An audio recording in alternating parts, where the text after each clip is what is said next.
नमस्कार दोस्तों, बात करते हैं एशियन पेंट शेयर के बारे में। जैसा कि आप सभी ने देखा होगा, आज एशियन पेंट में 1% की तेज़ी आई है।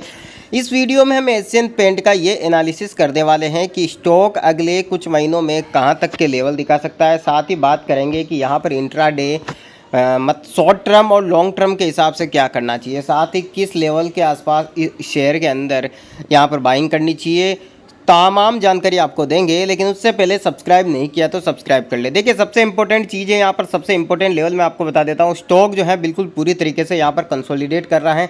आप देखें, अगर यहाँ पर लगभग 2021 से ही स्टॉक एक रेंज में है, ठीक है। 3000 से लेकर के यहाँ पर इस रेंज में फंसा हुआ है स्टॉक। तो अब आने वाले टाइम में एशियन पेंट से यही उम्मीद है कि यहाँ पर अच्छा ब्रेकआउट करे। देखिए, मैं आपको कुछ लेवल बताने वाला हूँ यहाँ पर, जिसके मुताबिक स्टॉक यहाँ पर एक अच्छी रेंज में जाकर ब्रेकआउट दे सकता है। तो सबसे पहले तो यहाँ पर लेवल्स की बात करते हैं, इंपॉर्टेंट लेवल्स की, कि एशियन पेंट के अंदर क्या लेवल निकल के आ रहे हैं जहाँ पर आपको ख़रीदारी करनी चाहिए। देखिए, सबसे पहली चीज़ मैं आपको बता दूं, एशियन पेंट के अंदर यहाँ पर आप देखिए, नज़र डालिए कि एक रेंज बना रखी है 3550, ठीक है।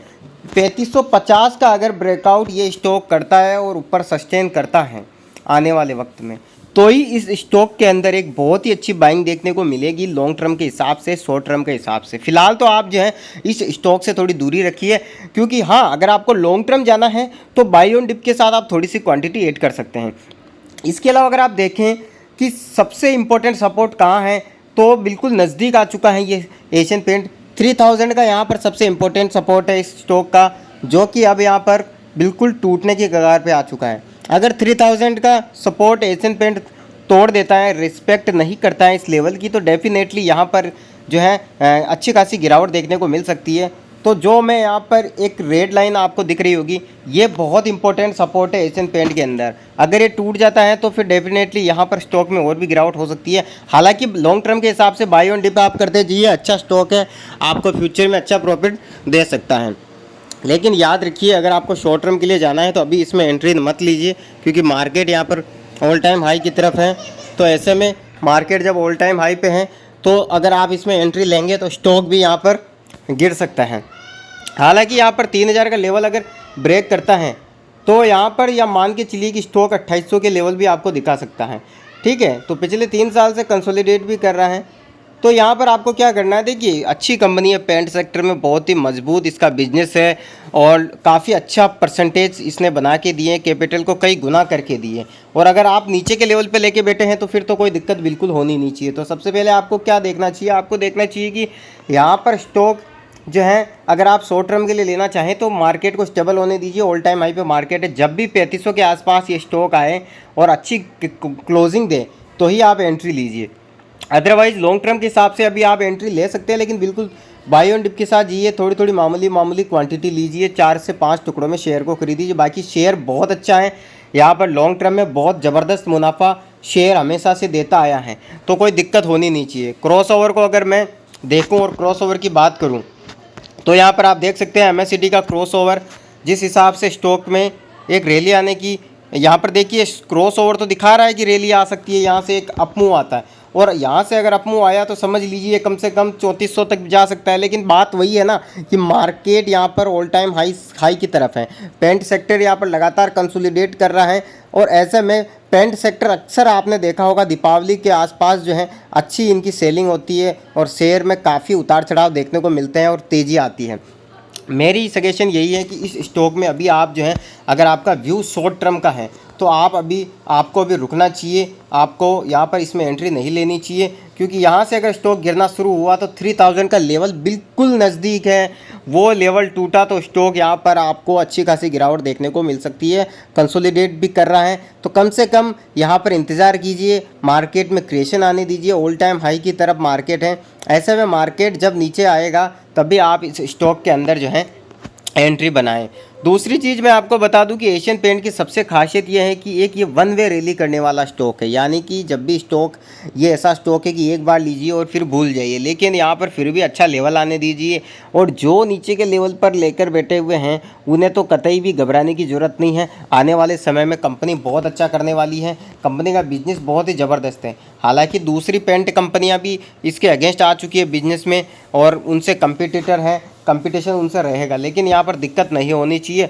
जब भी स्टॉक ने MACD का क्रॉसओवर दिया, दौड़ने की कोशिश की है, लेकिन कंसोलिडेट कर रहा है, तो स्टॉक जो है बिल्कुल भी यहाँ पर तेज़ी नहीं दिखा पा रहा है।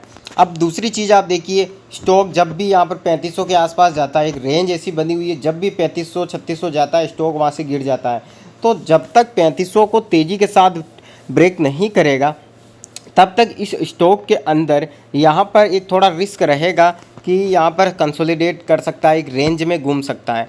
आप वन डे चार्ट फ्रेम पे अगर रैली देखें तो आप पाएंगे कि इस स्टॉक के अंदर यहाँ पर 3000 और उसके बाद 2800 का बहुत इंपॉर्टेंट यहाँ पर लेवल है, सपोर्ट है। रेजिस्टेंस की मैं बात करूँ तो यहाँ पर रेजिस्टेंस जो बना हुआ है वो यहाँ पर 3500 और 3300 का है। अगर ये दोनों लेवल को स्टॉक ब्रेक करता है, वन डे टाइम फ्रेम में अच्छी क्लोजिंग देता है, तो ही इस स्टॉक के अंदर जो है ख़रीदारी के मौके बनते हैं। अदरवाइज आपको पैसा, अगर आपके पास होल्डिंग कैपेसिटी है, होल्डिंग पावर आपके पास है और लॉन्ग टर्म में जाना चाहते हैं, तो आप जो है यहाँ पर एंट्री बना सकते हैं बाई ऑन डिप के साथ। हमेशा याद रखिए, कब जब भी स्टॉक खरीदे 4 से 5 टुकड़ों में खरीदे, ताकि आपका पैसा एक ही बार में ब्लॉक ना हो। कंपनी गिर जाए 10-15% तो दोबारा से छोटी छोटी एंट्रियाँ लेते जाइए और लॉन्ग टर्म के हिसाब से अपने पोर्टफोलियो को मैनेज कीजिए।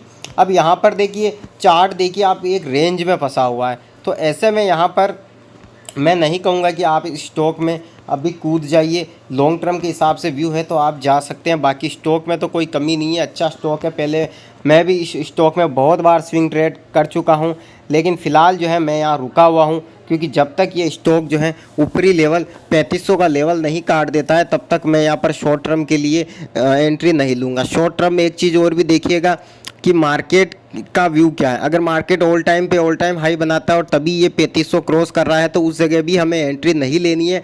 हाँ, अगर ये स्टॉक जो है वहाँ से क्रिएशन दिखा देता है, मान लीजिए ये स्टॉक अभी 2800 चला जाता है, तो यकीनन यहाँ पर एक एंट्री बनाई जा सकती है, बिल्कुल छोटी क्वांटिटी के साथ, बाई ऑन डिप के साथ, आपके कैपिटल को टुकड़ों में बांट कर। दूसरी चीज़ आपको ये देखना होगा कि एशियन पेंट बहुत बड़ी और इंडिया की एक तरीके से सबसे बड़ी कंपनी है पेंट सेक्टर की, तो जाहिर सी बात है दोस्तों, बहुत अच्छा बिजनेस है कंपनी का। अक्सर ऐसा टाइम आता है, अभी आप बर्जर पेन को देख लीजिए, काफ़ी समय से कंसोलिडेट कर रहा है, तो उसी तरीके से एशियन पेंट भी कंसोलिडेट कर रहा है। लेकिन ऐसा नहीं है कि आज कंसोलिडेट कर रहा है तो ये हमेशा कंसोलिडेट करता रह जाएगा, नहीं, बिल्कुल नहीं। डी मार्ट को आपने देखा होगा, कहाँ 3200 रुपये 3000 के आसपास घूम रहा था और आज कहाँ चला गया। तो ये चीज़ें होती है अक्सर लॉन्ग टर्म पोर्टफोलियो में, स्टॉक मार्केट में। तो देखिए ये चीज़ें होनी ही हैं कि यहाँ पर आगे किस हिसाब से रैली आएगी, कौन सा स्टॉक कब भाग जाए ये भी नहीं जानते। अब यहाँ पर देखिए स्टॉक बार बार यहाँ पर जैसे ही यहाँ पर 3000 का ब्रेकआउट करता है, 3500 जाता है, नीचे गिर जाता है, फिर यहाँ पर 3400 जाता है, नीचे गिर जाता है। तो यहाँ पर स्टॉक जो है लोअर हाई बनाने की फॉर्म में है। अगर ये लोअर हाई बना देता है तो डेफिनेटली स्टॉक अभी और गिर सकता है। जब तक कि 3500 से ऊपर स्ट्रॉन्ग ब्रेकआउट ना आ जाए आप थोड़ा इंतज़ार कीजिए। मैं फिर दोहरा रहा हूँ अपनी बात को कि अगर आपको लॉन्ग टर्म के हिसाब से स्टॉक में लेना है तो फिर आप इसको जो है छोटी क्वांटिटी के साथ टुकड़ों में खरीदिए और एक क्वांटिटी यहाँ पर ली जा सकती है, एक टुकड़ा शेयर यहाँ पर अभी ख़रीदा जा सकता है, ताकि आपके लॉन्ग टर्म पोर्टफोलियो में थोड़ी जगह इस एशियन पेंट की भी हो जाए। तो अब आपको स्टडी करनी है, आपको डिसीजन लेना है कि एशियन पेंट आपको ख़रीदना चाहिए लॉन्ग टर्म के हिसाब से या नहीं। लॉन्ग टर्म का व्यू तो मेरा स्ट्रॉन्ग है कि ये स्टॉक जो है कहीं ना कहीं एक अच्छी अपॉर्चुनिटी है। बस दिक्कत यही है कि कहीं मार्केट गिर जाए और ये स्टॉक जल्दी ही 2800 रुपये का लेवल दिखा दे तो कोई बात नहीं, आप 5 टुकड़ों में खरीदिए। अभी एक टुकड़ा ले लीजिए, मान लीजिए आपको 50,000 इन्वेस्ट करने हैं तो अभी 10,000 कर दीजिए, 10,000 बाद में कर दीजिए जब कभी 2800 आ जाए। नहीं आए तो आप बैठे रहिए, दूसरे शेयर देखिए। यही होता है लॉन्ग टर्म में, अपॉर्चुनिटी आपको ढूंढनी पड़ती है, आपको अपनी दिशा जो है डिसाइड करनी होती है कि आपको क्या करना है। अब शॉर्ट टर्म के हिसाब से अगर आप जाना चाहें तो बिल्कुल गलत है, क्योंकि स्टॉक 2800 आ गया तो फिर आप क्या करेंगे, आप तो लॉस में एग्जिट मारेंगे। तो ऐसे में आपको यहाँ पर देखना होगा कि कब ये स्टॉक जो है 3000 के आसपास हैं, 2900 के आसपास मौका मिले तो आप एंट्री ले लीजिए लॉन्ग टर्म के हिसाब से। लॉन्ग टर्म का मतलब है कम से कम 1 से 2 साल का व्यू रखिए, क्योंकि मार्केट ऑल टाइम हाई पे है, तो थोड़ा बहुत क्रिएशन यहाँ से देखने को मिल सकता है। दूसरी चीज़, जल्दबाजी ना करें, लगातार रिसर्च करते रहें। अभी स्टॉक का चार्ट ऐसा है कि कुछ भी कहना यहाँ पर पॉसिबल नहीं लग रहा है। रीज़न सिंपल है, लॉन्ग टर्म सोचे तो कोई दिक्कत नहीं, लेकिन फिर भी चार्ट के हिसाब से देखिए थोड़ा कंसोलिडेट कर सकता है यहाँ पर कुछ महीने। तो अब आपको यहाँ पर डिसाइड करना होगा कि स्टॉक में आगे क्या हो सकता है। देखिए आज तो एशियन पेंट जो है थोड़ा बहुत पॉजिटिव लग रहा है, लेकिन अभी तक जब तक ये अच्छे लेवल क्रॉस ना करे तब तक तो आपको यहाँ पर थोड़ा रुकना चाहिए एशियन पेंट के अंदर, क्योंकि ज़्यादा जल्दबाजी करना भी ठीक नहीं है। बाकी आप अपनी रिसर्च भी करते रहें और चैनल को सब्सक्राइब भी कर दें। नेक्स्ट वीडियो में मिलते हैं। जय हिंद।